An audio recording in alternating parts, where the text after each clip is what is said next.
सबसे पेंडिंग काम बंगाल में था, जहां 15 साल से इस घुसपैठ को मानने से लोग इनकार करते रहे थे। और लोग क्या, विपक्षी पार्टियां इनकार, वो लोग इनकार कर रहे थे जिनका ये वोट बैंक बने हुए थे।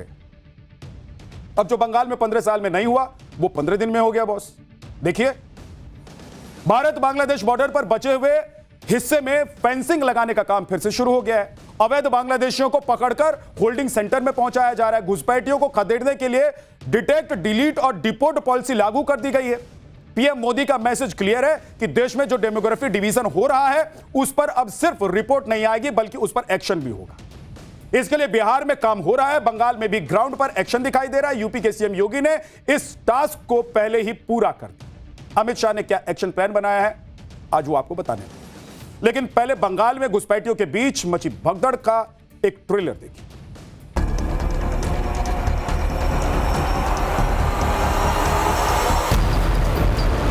पहले तो वोटर लिस्ट में डिटेक्ट हो गया, उसका बाद वोटर लिस्ट में डिलीट हो गया,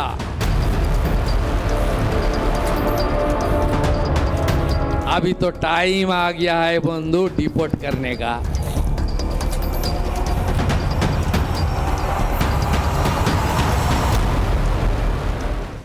सरकार अगर सख्त हो तो कानून तोड़ने वालों में कितना डर होता है, उसकी तस्वीरें पश्चिम बंगाल के उत्तर 24 परगना से सामने आ रही है। सैकड़ों परिवार अपना सामान लेकर बॉर्डर पर पहुंच रहे हैं। वो लोग हैं जो अवैध रूप से भारत में रह रहे थे। इनमें से ज्यादातर लोगों ने आधार कार्ड और वोटर कार्ड भी बना लिए थे।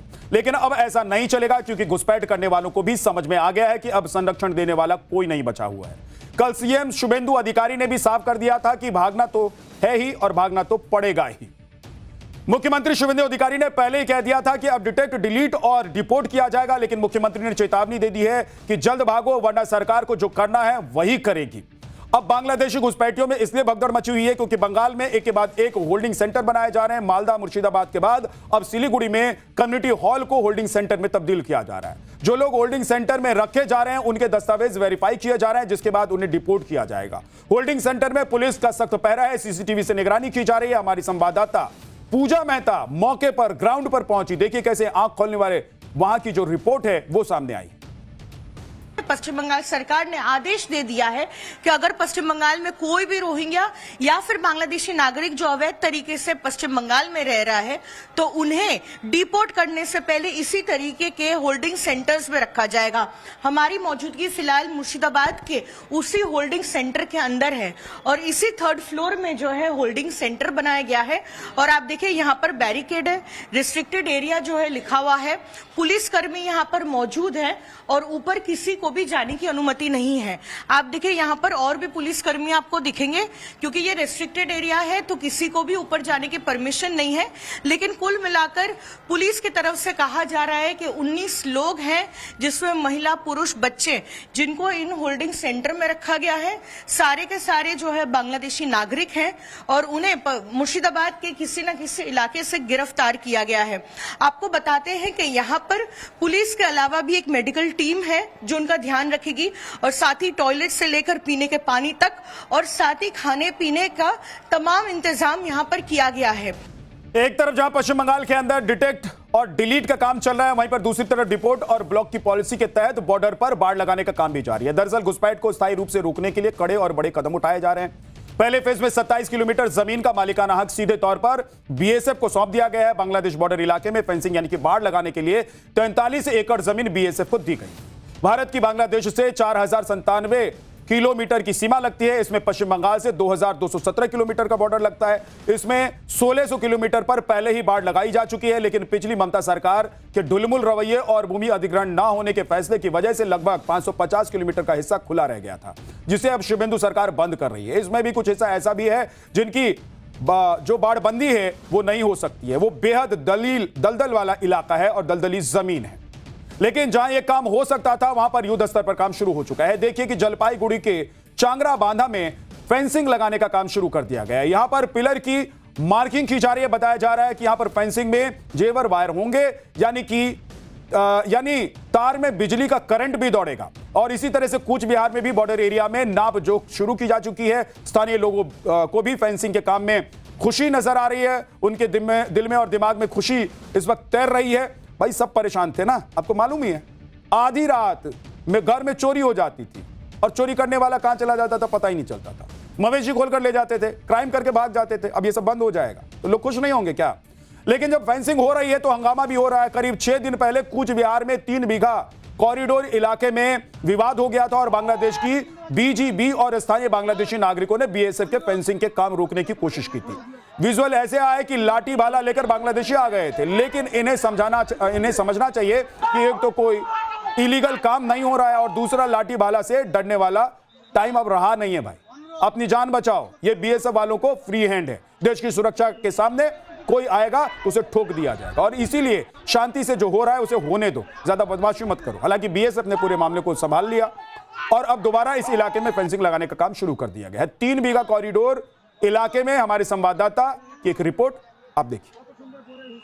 ये जो पूरा हिस्सा आप देख रहे हैं ये पूरा अनफेंस्ड इलाका है। ये पूरा आप देखें, ये पूरा बॉर्डर जो है ये पूरा एक तरीके से हम कहें तो बीएसएफ यहाँ पर लगातार चौकसी करती है। और जो सामने आप पिलर देख रहे हैं ये दरअसल वो 0 पॉइंट है, उसके बाद से पूरा बांग्लादेश का जो हिस्सा है वो शुरू हो जाता है। आप सोचिए कितनी आसानी होती होगी बांग्लादेश के लोगों को यहाँ पर आने के लिए, इलीगल लोगों को यहाँ पे आने के लिए। आप भी यही रहते हैं? हम तो एक ही घर है, भैया है। भाई है तो ये जमीन पहले क्यों नहीं दिया जा रहा था? आप लोग दे रहे हैं, ये बांग्लादेश का हिस्सा है आगे चल के। नहीं तो इंडिया है जो थोड़ा देर वो बाद में वो बाजार का उधर वो बांग्लादेश है। तो वहाँ से लोग आते हैं यहाँ पे? इधर तो पहले जाना आना का था, बैरिकेड नहीं था जब। अभी तो जो बैरिकेड बना है वो माने रेडीमेड, हाँ अभी तो थोड़ा बंद हो गया। अभी जाने आने का कोई वरना पहले लोग बहुत संख्या में कोई पहले जाता था, अभी नहीं है। चौकसी बढ़ा दी गई। हाँ अभी जो बैरिकेड होगा अच्छा होगा, हम लोग के लिए बहुत अच्छा होगा। मतलब आप चाहते हैं फेंसिंग हो? हाँ फेंसिंग हो, हम लोग चाहता है। तो जमीन आप लोगों ने दिया है? हाँ देता है, तो सारे आदमी दे दिए। कोई दिक्कत परेशानी? नहीं, नहीं कोई दिक्कत परेशानी नहीं है। तो ये इतने साल बाद आप लोग जमीन दे रहे हैं, पहले क्या जमीन नहीं मांगा जा रहा? तो इधर माने बैरिकेड होने के बाद नहीं था पहले, अभी हुआ, अभी देता है आदमी लोग। बॉस, बांग्लादेश के बॉर्डर से सिर्फ अवैध घुसपैठी नहीं होती थी, बड़े पैमाने पर स्मगलिंग और तस्करी भी हो रहा था। अभी बकरीद पर एक एक जानवर उधर टप जाता तो उसकी कीमत दोगुनी हो जाती, लेकिन अब पिन ड्रॉप साइलेंस है। आप देखिए कि पश्चिम बंगाल में बांग्लादेश से सबसे ज्यादा घुसपैठ मालदा और मुर्शिदाबाद के रास्ते होती है। यहां की नदी घाटियों और खुले इलाकों का इस्तेमाल अवैध रूप से सीमा पार करने के लिए किया जाता रहा है। इसके अलावा उत्तर 24 परगना, नादिया और दक्षिण दिनाजपुर भी संवेदनशील इलाके माने जाते हैं। इन जिलों में अंतर्राष्ट्रीय सीमा घनी आबादी वाले क्षेत्रों और बाजारों से होकर गुजरती है और यही वजह है लगातार हो रही घुसपैठ का असर यह हुआ कि बंगाल सहित कई प्रदेशों में डेमोग्राफी भी बदल गई। आप केंद्र सरकार ने देखिए कि केंद्र सरकार की तरफ से जो बातें कही जा रही थी उसमें लोग कह रहे थे कि झूठे मुट्ठे में सब चल रहा है, झूठे मुट्ठे में चल रहा था। अब केंद्र सरकार ने देश की आबादी में हो रहे इस असामान्य बदलाव की स्टडी के लिए हाई लेवल कमेटी का गठन कर दिया, क्योंकि बहुत जरूरी हो गया था ये। इस हाई लेवल कमेटी की घोषणा पीएम मोदी ने 15 अगस्त 2025 को लाल किले से की थी, आपको याद होगा। यह कमेटी पता लगाएगी कि कहां आबादी अचानक बहुत ज्यादा बढ़ गई है। हर स्तर पर आबादी में बदलावों को रिपोर्ट बनाई जाएगी और आबादी बढ़ने वाले क्षेत्रों में सीमित संसाधनों से अतिरिक्त दबाव कम करने के लिए नीतियां बनेंगी। साथ ही भविष्य में सीमा सुरक्षा मजबूत करने के लिए भी कदम उठाए जाएंगे और नागरिकता नियमों को कड़ा करने के लिए कानून लागू किए जा सकते हैं। अवैध घुसपैठ के बाद कैसे कुछ इलाकों में डेमोग्राफी बदल रही है ये देखेंगे तो आप भी चौंक जाएंगे, आपके होश उड़ जाएंगे। मई 2024 में पीएम की आर्थिक सलाहकार परिषद ने एक रिसर्च पेपर जारी किया था जिसका शीर्षक था share of religious minorities across country analysis 1950 to 2015, यानी कि 1950 से 1915 के बीच। रिपोर्ट के मुताबिक 1950 से 2015 के बीच कुल आबादी में हिंदू आबादी 7.82% कम हो गई और इसी दौरान मुस्लिम आबादी 9.84% से बढ़कर 14.09% हो गई, जबकि ईसाई 0.12% और सिख 0.61% बढ़े। असम के पूर्व राज्यपाल एसके सिन्हा ने 1998 में अवैध घुसपैठ पर एक रिपोर्ट तैयार की थी। बॉस, रिपोर्ट के मुताबिक बांग्लादेश से घुसपैठ से असम के कई सीमावर्ती जिलों में मूल निवासी अल्पसंख्यक होते जा रहे हैं। 2003 में सेंटर फॉर पॉलिसी स्टडीज ने भी अवैध घुसपैठ पर एक रिपोर्ट दी थी जिसके मुताबिक 1951 में बंगाल में मुसलमानों की हिस्सेदारी 19.5% थी, जो 2011 में 27% हो गई। बॉस, आप सोचिए कि कितना कुछ बदल गया। लेकिन बंगाल के पश्चिमी जिलों बांकुड़ा और पुरुलिया में यह स्थिर या फिर धीमी बढ़ी, जबकि बांग्लादेश सीमा से सटे जिलों में औसत से दोगुनी तिगुनी रफ्तार में यह आबादी बढ़ गई। बिहार के किशनगंज में 1951 में मुस्लिम आबादी 40% थी, 2011 में 68% हो गई। वहीं कटिहार, पूर्णिया और अररिया में भी मुस्लिम आबादी 11 से 12% तक बढ़ गई है। आप सोचिए कि कितना कुछ बदल गया। ये लोग कह रहे हैं कि क्या